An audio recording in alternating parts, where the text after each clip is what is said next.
revolution, we're going to look at advantages and disadvantages. Let's talk about the Americans first. What is one of the biggest advantages that they had to fight the revolution? What? The French. Their homeland. They're fighting on their homeland. And why is that an advantage? Okay, territory is familiar, and the supply line is shorter because they don't have to get goods from, like England has a very long supply line. Okay, what's another one? What's another advantage? The French. The French, definitely. Would not have won without the French.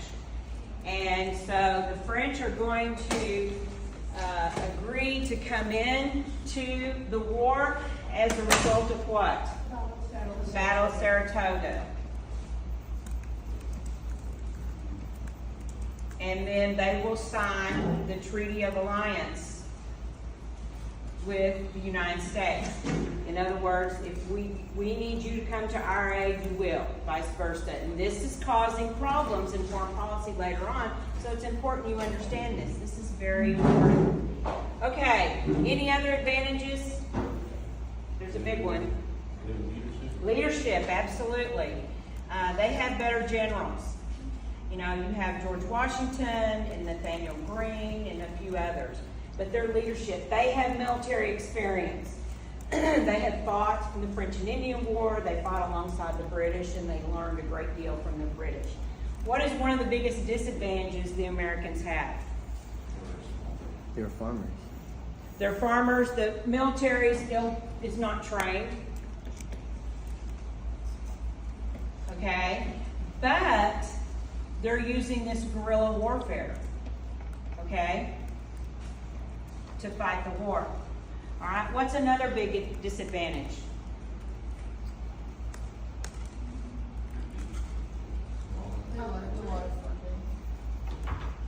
What? Smaller what? I didn't hear you. You gotta yell. I'm deaf. Money? Okay. Money is a problem. And the soldiers don't have uniforms, they're ill, you know, they don't have shoes and things like this. Money is a problem. Okay, what else? They just have a Navy. No Navy. Where are they going to get their Navy? From the French. Okay? The French is going to come in with land soldiers and their Navy to help them. So that will be a moot point once the French join the war. What else? Outnumbered people. The population is low compared to the British. And so that means they have less troops to draw from. That's why so many kids were fighting in the Revolution that were 14, 15 years old. All right. And with the British, you know, it's going to be kind of the opposite. When you look at advantages of the Americans, you know, they have a long supply line. And they're familiar somewhat with the territory because... Secure lockouts. Secure the perimeter. You just keep on. Okay. It's just like that outside. Okay. All right. So they have a long supply line. They're familiar somewhat with the territory because many troops have been stationed here and they have fought in the French and Indian War. Leadership, a lot of generals got their titles just because the crown is, you know, doing them a favor, owed the family or something like this. Not necessarily they didn't earn that title. Okay? Secure lockouts. Disadvantages of the British, the red uniforms because of the guerrilla warfare, pop, pop, pop, easy to shoot up. And also they're going to hire the German Hessians because they have a lot of money as well. And they have a larger population. So it's kind of just mirrors of that. All right, so Revolution, you have two major battles. One of them is the Battle of Saratoga. This is where the French are going to come in and give aid to the Americans. And then the Battle of Yorktown is where the French Navy surrounds the peninsula. And then French and American soldiers come in and they trap General Cornwallis in the Battle of Yorktown. It's over. The Treaty of Paris is signed. All right, so now we go to The Articles of Secure Confederation after the Secure war. the perimeter. This is the government that was created at the Second Continental Congress. There's a lot of strengths and weaknesses with this. What is the strength of the Articles of Confederation? Secure lockout. Secure the perimeter. Give them a baseline of what they wanted the government to do. Yeah, it gives them a good foundation, for sure, but what are some of the strengths of this government? They made a post office. Post office, yes. Secure lockout. That was the Secure one thing that perimeter. the government was in charge of. Communication is important. What else? Create a peace treaty.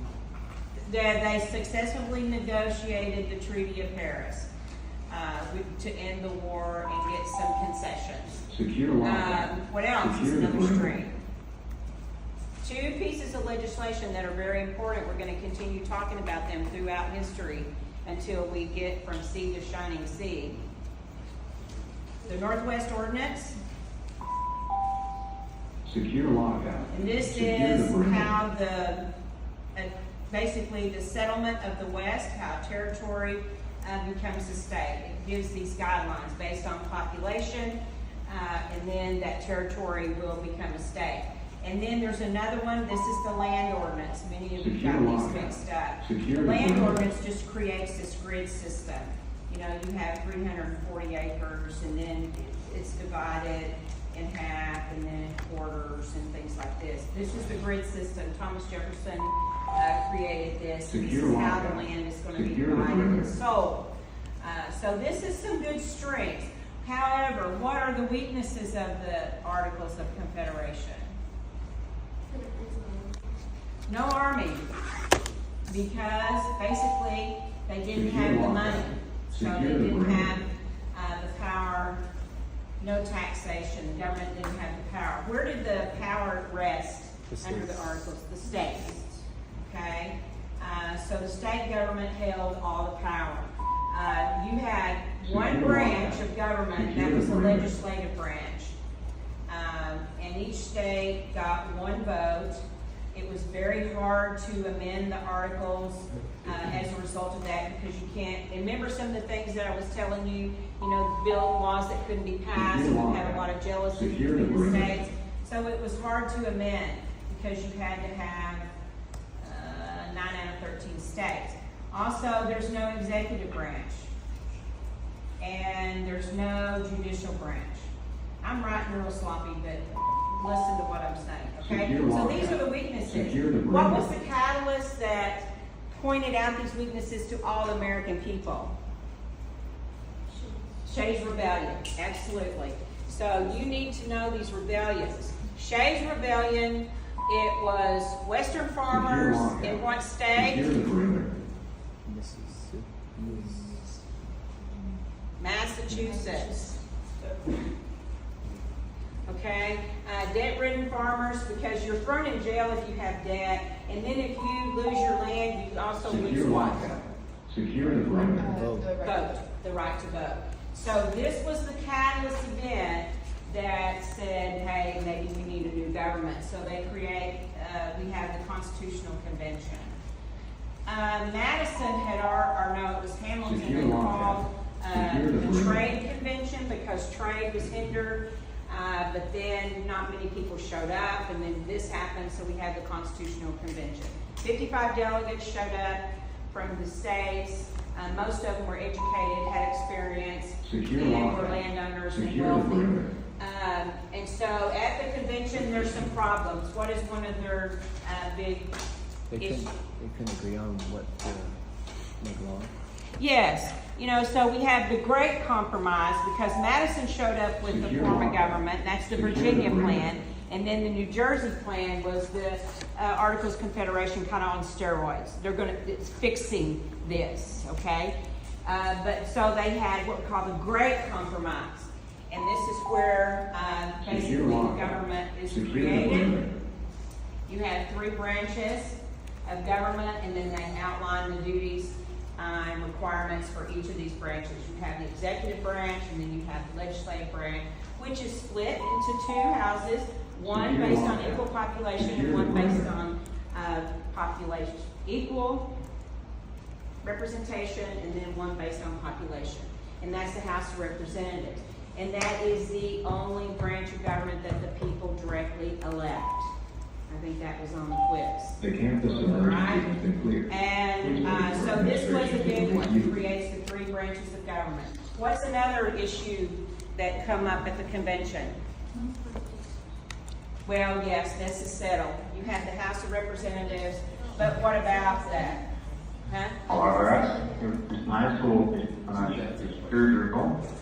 Remember, student housing continue as usual, but in all restrooms as it's in life. Slavery. Thank you, sir. You had the 3 years compromise.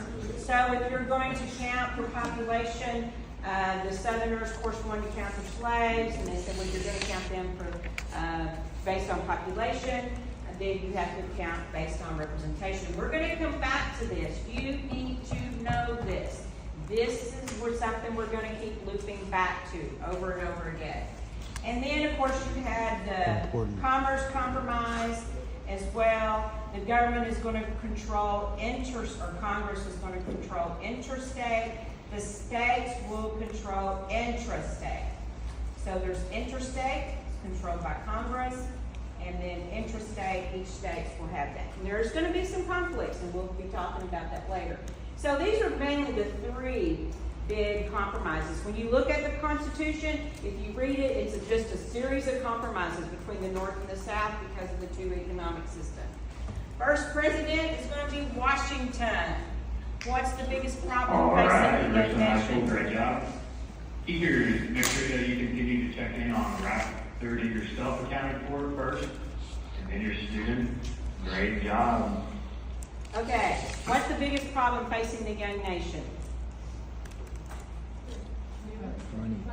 Money. Okay. Well, of course, there's the ratification debate. Let's back up over Constitution, and you guys got this mixed up. Patriots fought for the American Revolution. Loyalists were loyal to Britain. Those groups don't exist anymore. The revolution is over. So you have 2 groups emerge, the Federalists and the Anti-Federalists. Federalists supported ratification. They write 85 essays. Hamilton, Madison, and John Jay. It's called the Federalist Papers. We talked about Federalist Paper 10 and 28 and 51. Those 3 are real important. So you had these 2 groups emerge. These are these factions that's emerging over the ratification. Anti is negative, right? So that would be against the ratification of the Constitution. And then the Federalists supported this. All states will accept the Constitution with the premise of what? What was the holdout that the Anti-Federalists wanted? Bill of Rights. Okay, so the Bill of Rights. And so that's going to be the first order of business, is issuing the Bill of Rights. They're written by Madison. He takes a lot from the state. 12 are presented, 10 are accepted. 1 through 8 is the people's rights. 9 and 10 is the separation. This is the federalism, the separation between the state and the federal government. All right, big problem facing the nation, and that's going to be money. Alexander Hamilton is going to be the Secretary of Treasury, and that's going to be his baby. He has got to figure out how to get this country out of debt and back online. So he puts out the report on public credit. This is his plan. Report on public credit. So it involves the assumption the federal government is going to assume the debt. National debt, state debt, personal debt. They're going to assume all this debt and pay it off.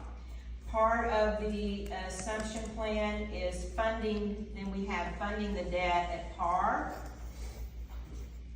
So we had state, national, and personal debt. The government owed people money, okay? Funding the debt at par, meaning they're going to, all of these certificates and bonds that they paid the soldiers with, because this was part of the discontent with the soldiers during the war as well. So Hamilton proposes that the government buy back these certificates and fund them at full value. Okay?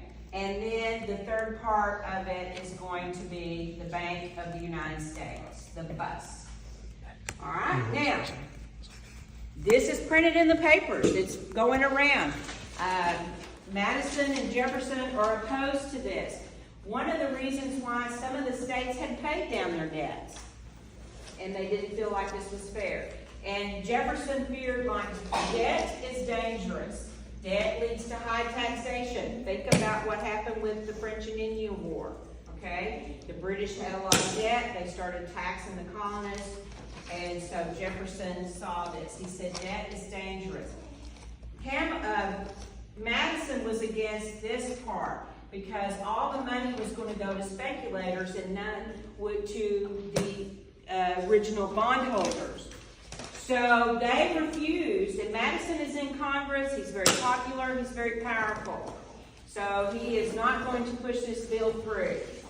And so then what's going to happen? These three men are going to meet, and they'll come to a compromise. What is that compromise? Capitol's on the Potomac, close to Virginia, so they can see what's going on. Now, Jefferson is opposed to the Bank of the United States. So here we see the development of two political parties that emerge over the interpretation of the Constitution. You have strict versus loose. All right?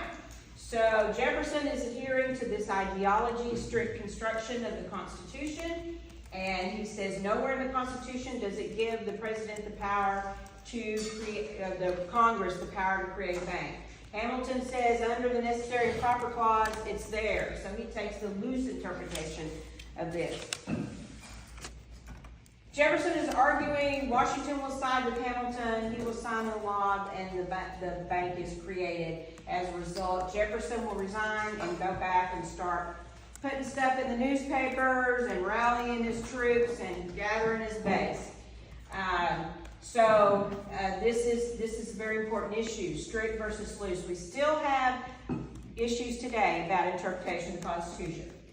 All right, so all of this passes Congress.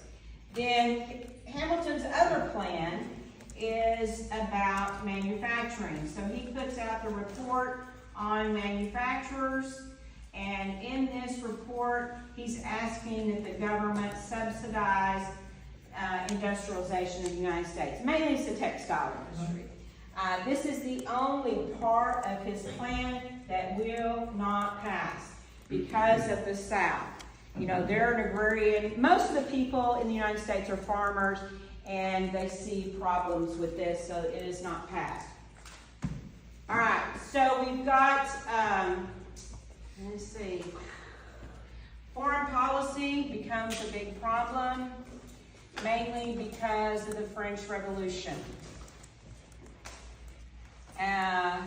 France has wanted the United States to help them fight their war against Britain. You have the revolution, it gets bloody, it's very dangerous. A lot of French people are coming to the United States, and they're wanting the United States to support the French in the war against Britain.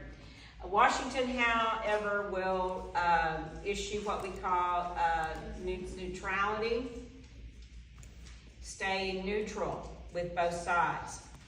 And this is going to create some problems on the home front. You have a lot of French privateers wanting to try, and details you don't need.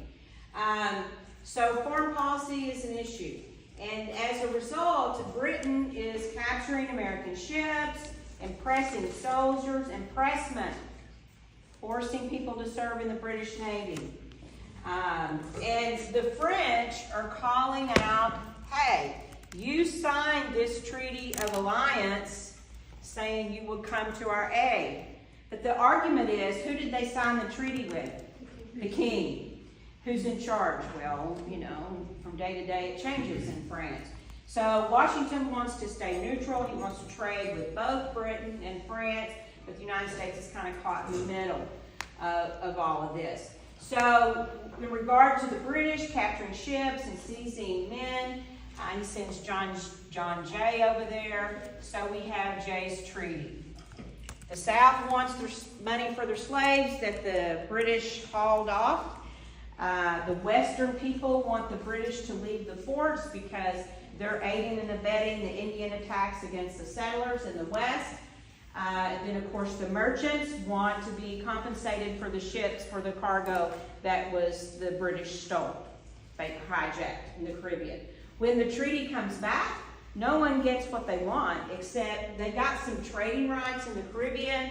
The British are going to leave the forts in 18 months. So you've got some trade concessions. And the American public is upset over this treaty tremendously. Washington reluctantly signs it, but it's because Hamilton basically had undermined the negotiations.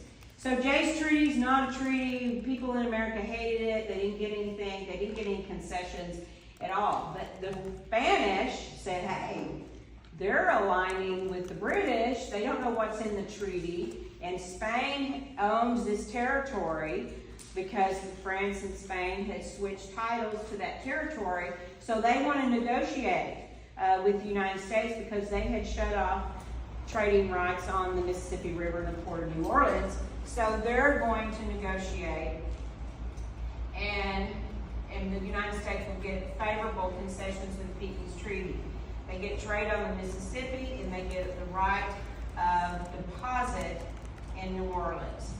So New Orleans is a very important port for the farmers. So this is important. There's also some problems with the Indians as well. You have the Battle of Fallen Timbers, where they basically remove the Indians from the Northwest Territory. They scoot them further west. But also there's another foreign policy issue that pops up, and that's going to be the Haitian Revolution. The Haitian Revolution is important in United States history because it's going to lead to a couple of other things. So you have a slave revolt, and so you need to know, it's very complicated. You have the rich white people, then you have the mixed race people, and then you have the slave. And so France and Britain, they're all sending troops over there to put down the slave revolt. It's the only successful slave revolt in world history, actually. Now, because of the Haitian Revolution, you need to understand the context. That's the Louisiana Purchase. Because of that, Napoleon will say, I'm done with North America, and Jefferson will end up buying this territory. Okay? So that pretty much sums that up. All right, now let's go to Adams. Washington, after he serves 2 terms, he leaves office. He issues his farewell address. And in his farewell address, he warns the country of entangling alliances. And because of the Treaty of Alliance, it had split the country. And so you have the people, the Democratic Republicans, end up being pro-French. The Federalists, now it's a political party. They're basically pro-British. So foreign policy had, again, continued to divide the country. So avoid entangling alliances. And the other one is political parties. He warned against political parties. And when they created the Constitution, they had no idea that this would emerge and split the country in half. 1796, let's go back here, erase some of this stuff. Adams becomes the president of the United States. His running mate is Pinckney, and Jefferson throws his hat in the ring. His running mate is Aaron Burr. Because of how the Constitution is written, whoever gets the most votes wins the electoral college for the presidency. Whoever gets the second most votes is vice president. So we have Adams as president, and you have Thomas Jefferson as vice president. And this is the only time in history this has happened when you have 2 opposing ideologies in the executive branch. One of the problems that is Adams inherits is going to be foreign policy. Because Jay's treaties with Britain, the Spanish say, oh my gosh, we need to give favorable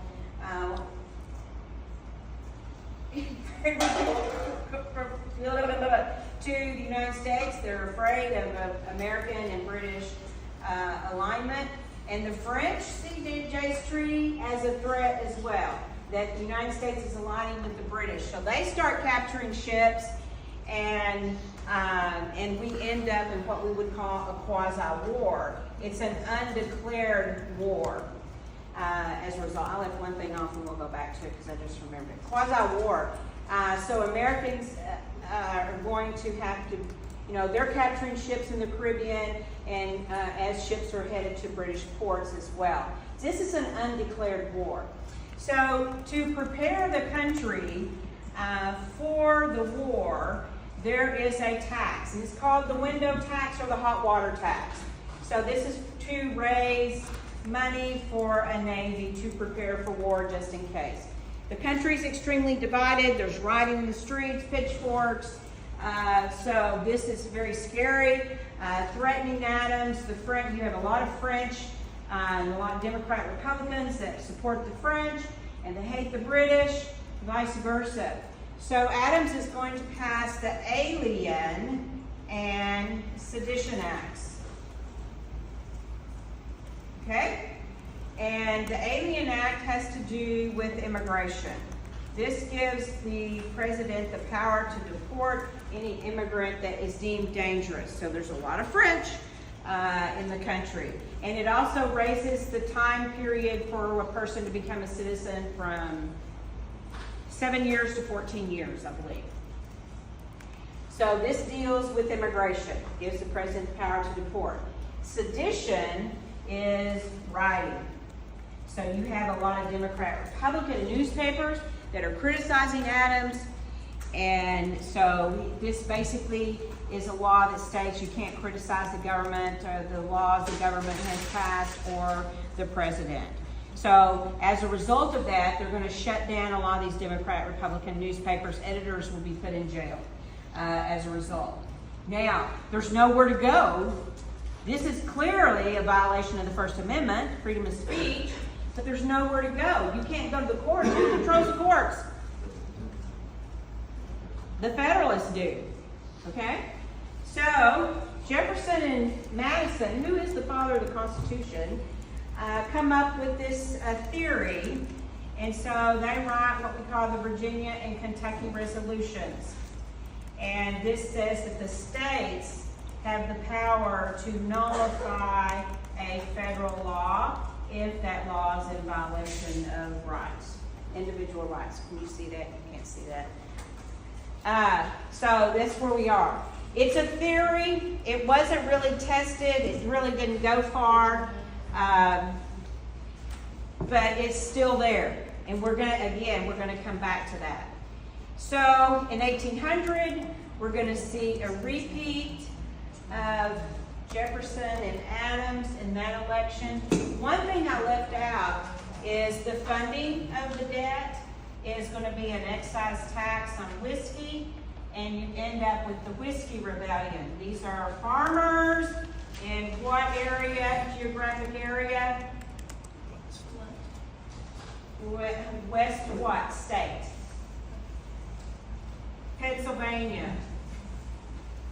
I would make a chart of all these rebellions. You need to know where they're located and why they come about. This was the excise tax to help pay down the debt. They start some of these rituals from the American Revolution, like burning the stamp collector in effigy and things like that, and tar and feathering. And so Washington will ride out, put the rebellion down, and this gives the government an opportunity to show its strength as well. Okay, so Jefferson is elected in 1800. So, you have Thomas Jefferson and John Adams. It's runoff between these two men again. And what ends up happening is you have, now remember, the election is in November. The president doesn't take office until March right now. So in the meantime, Adams has lost the presidency. They're going to pass the Judiciary Act of 1801, creating more federal courts. At least the Federalists can hang on to the courts. Okay, they're going to lose the legislative branch and they're going to lose the executive branch, but they're going to hang on to the courts. So we have these midnight judges. And John Marshall is Secretary of State. It's his duty to deliver these commissions, and that's going to lead to the court case of Marbury versus Madison, which is very significant. It's going to fulfill the checks and balances, giving the Supreme Court the same power as the executive and legislative branch, and it sets up this doctrine of judicial review. Because William Marbury was given a commission and Marshall didn't deliver it, and so he's asking the Supreme Court to issue a writ of mandamus. And this writ, nowhere in the Constitution does it give the Supreme Court that authority to issue a writ. It was the Judiciary Act of 1789 that gave the court that. Remember, you got this 1789, you have the Constitution, you can't have an act of Congress superseding the Constitution, therefore it's unconstitutional, and creating the doctrine of judicial review in a nutshell. Okay. So this ends up being an electoral tie between Jefferson and Aaron Burr. Remember, whoever gets the most votes is president, whoever gets the second most votes is vice president. They're going to fix that with the 12th Amendment. Aaron Burr refuses to give in and let Jefferson take the presidency, but Hamilton is going to support Jefferson and he'll end up becoming president. And everybody thought, oh no, the country's going to go in a handbasket. Because Jefferson, they thought he would dismantle the bank and dismantle a lot of the programs. What he will do is he will end the excise tax on whiskey. These laws will be out of, he will declare those laws unconstitutional. Well, he will just basically, those will expire on the books, the 18th Sedition Acts. So, but, you know, he doesn't really dismantle the government. He does, however, reduce the military and reduce the debt. He will have a balanced budget and basically no debt in the country. Now, there's some problems with the Mississippi River. Spain had agreed for navigation rights. Now, the French and the Spanish have switched territory titles once again, and before the Spanish leave, they cut off trade to America. So Jefferson says, I just want to buy the port, because if you control the port, you control what? Trade. The river.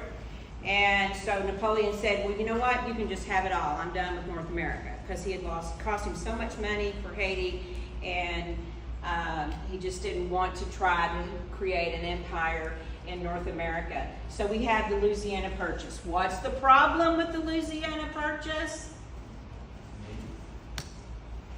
Is it constitutional? Yes, because of Jefferson's ideology, being a strict constructionist. Nowhere in the Constitution does it say the president has the authority to buy land from a foreign nation. So he goes to the Constitution, he looks at the power to make treaties, stretches that power, and purchases the Louisiana territory.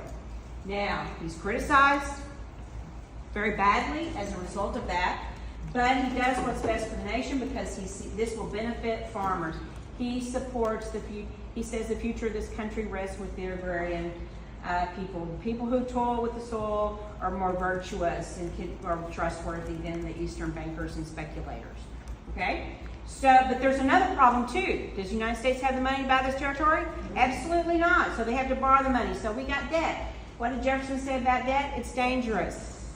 But he does it anyway because he takes his hat off and does what's best for the nation, doubles the size of the nation. There's some foreign policy issues. We didn't really talk about the Barbary pirates. There's not a question on the test about it. But you need to understand he is going to use force, send warships because you had to pay a bribe to allow trade in the Mediterranean. This is un-Jeffersonian for him to act this way in this. Now, still harassment on the open seas. So what Jefferson's going to do is he's going to issue the Embargo Act. And the Embargo Act basically halts trade with all nations until either Britain or France accepts freedom of the seas. They'll trade with them exclusively and not the other. However, this is a disaster. The economy starts spiraling out of control. No ships are leaving the port. And so commerce has come to a screeching halt. And this is how people make a living, especially in the Northeast, in trade. So before Jefferson leaves office, he will issue what we call a Non-Intercourse Act, which will allow trade with all nations except Britain and France, which the economy starts to rebound a little bit, but it never does. So he will serve 2 terms like his predecessor before him and leave office.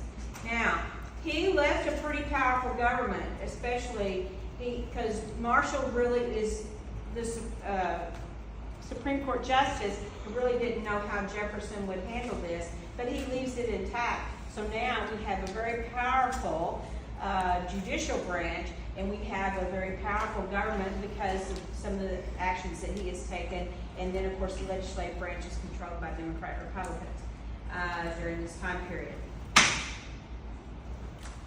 And that's the end. I'll probably left some things out, but I don't know. The scores, like I said, are dismal. You guys